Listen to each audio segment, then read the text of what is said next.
They really are beat up. They've got 7 different starting pitchers that have spent chunks of time on the injured list. And the latest is Clayton Kershaw. And this shoulder thing came out of nowhere. 10-4 record, 2.55 ERA, and now all of a sudden cortisone shot in the shoulder. Julio Urias, just not the same pitcher. Has not been the same pitcher that we saw last year that went, 21-4? He's really frustrated. His stuff is not what it was before. He's had some physical woes along the way. Of course, there is no Walker Buehler. There is no Dustin May.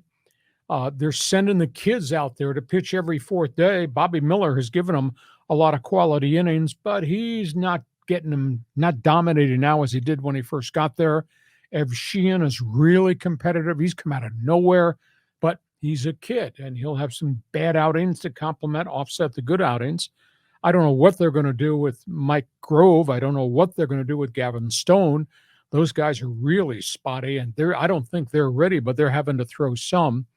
The bullpen can be leaky. The bullpen can be dominant. Bullpen's been very skitterish along the way. So here's the question, because there are pitchers out there you can go get. You can go get Marcus Stroman of the Cubs, maybe as a half-year rental or maybe longer, and he's really had a bounce-back season. But you're not going to get those guys unless you're willing to trade one of the really good young arms. And then there's the Ohtani question. Do you just put all the chips at the middle of the table and ask the Angels, pick 4 that you want, and we'll make this deal for Ohtani right now?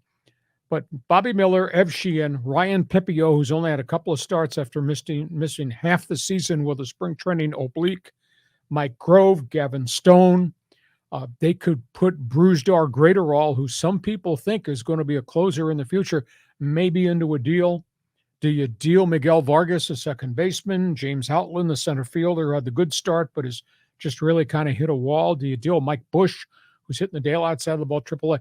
I just ran through a list of a lot of blue chip names. I would think they would be able to go get a quality starting pitcher by giving up one of those pitchers, or maybe this collection of good guys goes into a deal with the Angels for Ohtani.